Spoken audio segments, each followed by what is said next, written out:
نحمده ونصلي على رسوله الكريم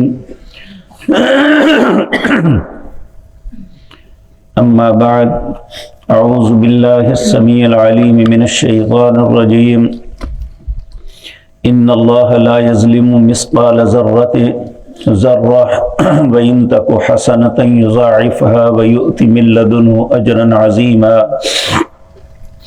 فكيف إذا جئنا من كل أمة بشهيد وجئنا بك على هؤلاء شهيدا يومئذ يود الذين كفروا وعصوا الرسول لو تصوى بهم الأرض ولا يكتمون الله حديثا۔ حضرات محترم،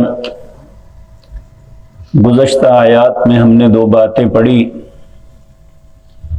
ایک تو جو بخیلی کرتے ہیں، جو اللہ نے ان پہ حق بنائے ہیں وہ حق ادا نہیں کرتے،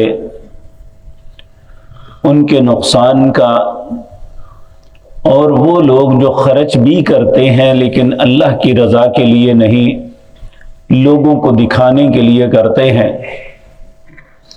ان کے انجام بد کا بھی تذکرہ کیا۔ اور پھر اللہ رب العزت نے یہ بات ارشاد فرمائی، وَمَاذَا عَلَيْهِمْ، کیا تکلیف ہے، کیا بات ہے لوگوں کو، لَوْ آمَنُوا بِاللَّهِ وَالْيَوْمِ الْآخِرِ، یہ اللہ پہ ایمان لے آئے اور آخرت پہ ایمان لے آئے، وَأَنفَقُوا مِمَّا رَزَقَهُمُ اللَّهُ، اور جو اللہ نے انہیں رزق دیا ہے اس میں سے خرچ کرے، وَكَانَ اللَّهُ بِهِمْ عَلِيمًا، اور اللہ ہر چیز کو جاننے والے ہیں۔ آج جو آیات پڑھی ہیں اس میں تین باتیں اللہ رب العزت فرما رہے ہیں۔ پہلی بات، ان اللہ لا یظلم مثقال ذرہ، اللہ کسی انسان پہ ایک ذرے کے برابر بھی ظلم نہیں کرتے۔ اگر کسی کو سزا ملتی ہے تو ما اصاب من مصیبت فبما کسبت ایدیہم، جو بھی کسی کو مصیبت پہنچتی ہے اس کے اپنے ہاتھوں کا کیا درا ہے، اپنی کرتوتوں کا نتیجہ ہے کہ اسے سزا مل رہی ہے۔ اگر کسی کے لیے خیر اور آسانی کے دروازے ہیں تو اس کی حسن نیت، حسن عمل، اچھے عمل کی وجہ سے اللہ اسے فراوانی اور آسانی دے رہا ہے۔ اور یہ بات یاد رکھیں کہ صرف مال کی فراوانی سب کچھ نہیں ہوتا، سے خالی ہوتی ہے۔ نہ دن کو چین ہوتا ہے نہ رات کو چین، یہ دنیا میں نہیں ہے۔ گجرانوالہ کے سب سے بڑے صنعت کاروں میں ایک تھے۔ ایک مرتبہ ایک جنازے کے موقع پر جنازہ پڑھا کے میں پلٹا تو اس طرح میرے گلے لگ کے کہنے لگے، اسد دعا کرو اللہ سکون دے دے۔ میں اتنا متعجب ہوا کہ اللہ نے کون سی نعمت ہے جو انہیں نہیں دی ہوئی، اور آخر کیا چیز ہے جو انہیں بے سکون کیے ہوئے ہے۔ تو یقین جانیے کہ یہ انسان کو سکون مل جانا، اطمینان کی زندگی مل جانی، وقت پہ جاگ جانا، وقت پہ نیند آ جانا، یہ اللہ کی بہت بڑی نعمت ہے۔ کچھ ضروری نہیں ہے کہ ہمارے پاس 10 گاڑیاں ہوں، 5-4 فیکٹریاں ہوں اور گھروں کی ایک لائن ہو، لیکن سکون نہ ہو تو ان ساری چیزوں کا کوئی فائدہ نہیں۔ اگر ہمارے پاس زندگی گزارنے کے لیے معقول توشہ ہو، اللہ نے سکون کی نعمت دی ہے تو یہ بہت بڑی بات ہے۔ تو اللہ رب العزت فرماتے ہیں، ان اللہ لا یظلم مثقال ذرہ، یہ دنیا ہے یا آخرت، اللہ ایک ذرے کے برابر بھی کسی پہ ظلم نہیں کرتے۔ وَإِن تَكُ حَسَنَةً، اللہ نیکی کا اتنا قدردان ہے، اگر کوئی نیکی کرے گا یضاعفها، اللہ اس کو بہت زیادہ بڑھا دیں گے۔ ایک یضاعفها کا مطلب ہے دگنا کر دیں گے، ایک ہے کہ غیر معمولی طور پہ بڑھا دیں گے۔ حضرت ابو موسیٰ اشعری رضی اللہ تعالیٰ عنہ کہتے ہیں کہ رسول اللہ صلی اللہ علیہ وسلم نے یہ بات بتائی اور آپ نے بھی قسم اٹھائی اور میں بھی قسم اٹھا کے کہتا ہوں کہ بعض لوگ اپنے اعمال کی وجہ سے جہنم میں چلے جائیں گے اور یہ اہل ایمان میں سے ہوں گے۔ ایک وقت ایسا آئے گا اللہ کہیں گے فرشتوں سے جاؤ جہنم میں اگر کسی کے دل کے اندر ایک ذرے کے برابر بھی ایمان ہے نا اسے بھی نکال دو۔ فرشتے بہت سے لوگوں کو نکال دیں گے، حالانکہ ان کے پاس نیک عمل بہت کم ہوں گے، اللہ انہی نیک اعمال کو بہت بڑھا دے گا اور انہیں جہنم سے نکال کے جنت میں داخل کر دے گا۔ تو نیک عمل جو ہے، بلکہ ایک حدیث میں آتا ہے نبی کریم صلی اللہ علیہ وسلم نے فرمایا جب کوئی اللہ کی رضا کے لیے نا ایک کھجور بھی خرچ کرتا ہے، کسی بھوکے مسکین یتیم اسے کھلا دیتا ہے، اللہ اسے اس طرح لیتے ہیں جس طرح تم ایک قربانی کے جانور کو لے کے اسے پالتے ہو، اسے کھلاتے پلاتے فربا کرتے ہو، اس طرح اللہ اس انسان کے صدقے کو پالتے ہیں کہ اس کا صدقہ جو ہے، جو اس نے ایک کھجور دی، ایک گھونٹ پانی دیا، ایک گلاس دودھ پلایا، چند لقمے نوالے کسی کو کھلائے، اللہ اس کو بڑھاتے رہتے ہیں یہاں تک کہ پہاڑوں برابر بن جاتا ہے۔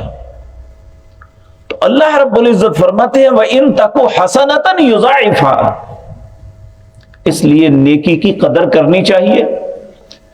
کوئی چھوٹے سے چھوٹا بھی نیک کام ہے اس کے کرنے میں انسان کو کوتاہی نہیں کرنی چاہیے، جبکہ امر واقعہ یہ کہ فٹافٹ کر لیں ہم بھی، لیکن جب نیکی کا معاملہ آتا ہے تو اللہ ہم پہ رحم کرے سست ہو جاتے ہیں۔ کیا ہے کہ نیکی کے معاملے میں جلدی کرو، اس کو یہ نہ تمہارے ہاتھ سے چھوٹ جائے۔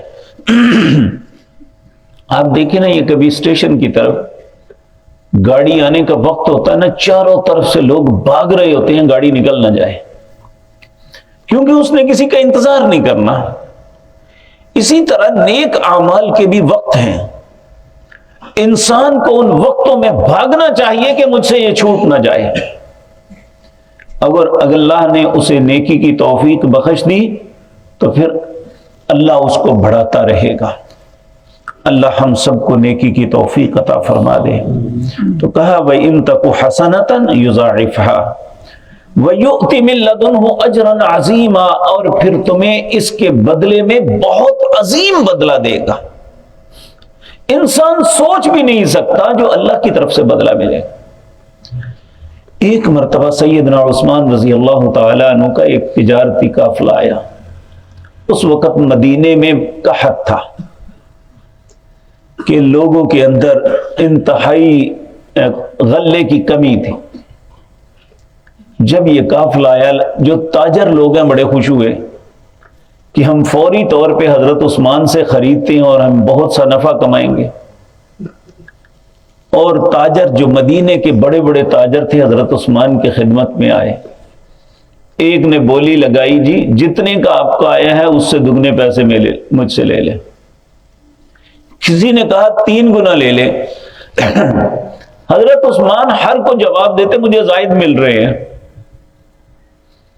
حتیٰ کہ بولی لگتے لگتے یہاں ہو گئی کہ اگر آپ کا مال 100 روپے کا ہے کہ ہم سے 1000 لے لو، یعنی 10 گنا زیادہ لے لو۔ حضرت عثمان پھر بھی کہنے لگے مجھے زیادہ مل رہا ہے۔ وہ بڑے پریشان ہوئے، کہنے لگے اے عثمان، مدینے میں ہمارے علاوہ تو تاجر کوئی نہیں ہے، آخر کون ہے جو میں تو اس سے زیادہ دے رہا ہے؟ کہا میں نے یہ سودا اللہ کے پاس بیچ دیا ہے، یہ لوگوں میں تقسیم ہوگا کہ اس وقت مدینے کے لوگ تنگی کا شکار ہیں، میں ان سے کمانا نہیں، میں اللہ سے بدلہ لوں گا۔ تو واللہ یضاعف لمن یشاء، اور اس کا نتیجہ پتہ کیا نکلا ہے؟ آج بھی حضرت عثمان اور ان باغوں سے جتنا بھی منافع آتا ہے اس سے کئی ہوٹل بنے ہوئے ہیں، اور وہ سب کے سب غربا کے لیے اور مسجد نبوی کی حضرت عثمان کی صحابت آج بھی چل رہی ہے۔ اللہ سے سودا کرنے والوں کو اللہ کتنا عظیم اجر دیتے ہیں۔ تو اللہ رب العزت فرماتے ہیں کہ وَإِن تَكُ حَسَنَةً يُضَاعِفْهَا، اگر اچھا کرو گے تو میں اسے بہت بڑھا دوں گا، وَيُؤْتِ مِن لَّدُنْهُ أَجْرًا عَظِيمًا، اور بہت بڑا اجر عطا کروں گا۔ پھر اللہ فرماتے ہیں فَكَيْفَ إِذَا جِئْنَا مِن كُلِّ أُمَّةٍ بِشَهِيدٍ، قیامت کے دن اللہ ہر امت کے لیے ایک گواہ لائے گا۔ وہ گواہ کون ہوگا؟ اس امت کا نبی، کہ اے اللہ جو تو نے مجھے پیغام دیا میں نے ان تک پہنچا دیا۔ اور وَجِئْنَا بِكَ عَلَىٰ هَٰؤُلَاءِ شَهِيدًا، اور جتنے پہلے انبیاء ہیں اور امت محمد الرسول اللہ صلی اللہ علیہ وسلم، ان کے گواہ رسول اللہ ہوں گے صلی اللہ علیہ وسلم۔ یہ اللہ کی عدالت میں گواہی دیں گے، اے اللہ ان نبیوں نے تیرے کلام کو پہنچایا لوگوں تک، اور اپنی امت کے متعلق گواہی دیں گے میں نے بھی پہنچایا۔ اور کچھ ایسے خوش نصیب ہوں گے جن کے حق میں گواہی ہوگی، اور ایسے بد نصیب بھی ہوں گے وقال الرسول یا رب ان قوم اتخذوا هذا القرآن مہجورا، اللہ ان کے متعلق یہ نبی کریم صلی اللہ علیہ وسلم یہ گواہی دیں گے اللہ انہوں نے قرآن کو پیچھے پھینک دیا تھا۔ تو اللہ ہمیں ایسا بدقسمت نہ بنائے۔ پھر اس دن یومئذ یود الذین کفروا، اس دن حسرت اور افسوس کریں گے وہ لوگ جنہوں نے کفر کیا، وعصوا الرسول، اور جنہوں نے رسول کی نافرمانی کی، لو تسوی بہم الارض، کاش اس زمین میں غرق ہو جاتے اور زمین برابر ہو جاتی۔ سورت نبا میں آتا ہے یا لیتنی کنت ترابا، کاش ہم مٹی بن جاتے۔ پھر اللہ فرماتے ہیں ولا یکتمون اللہ حدیثا، وہ کوئی بات بھی نہیں چھپا سکیں گے۔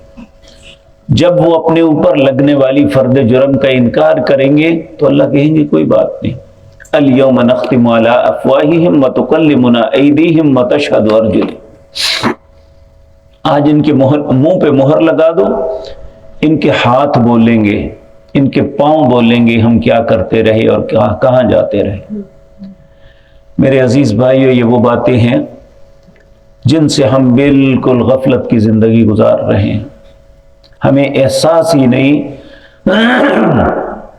ہم یا تو ایک بہت بڑی کامیابی کی طرف بڑھ رہے ہیں اگر ہم نیک عمل کرتے ہیں، تو اگر ہم ایسا نہیں کرتے تو ہم بہت بڑے خسارے میں مبتلا ہونے والے ہیں جس کا احساس تک نہیں۔ اللہ مجھے اور آپ کو نیکی کی توفیق عطا فرما لے اور ہر برائی سے ہماری حفاظت فرمائے۔ اقول قولی ھذا واستغفر اللہ۔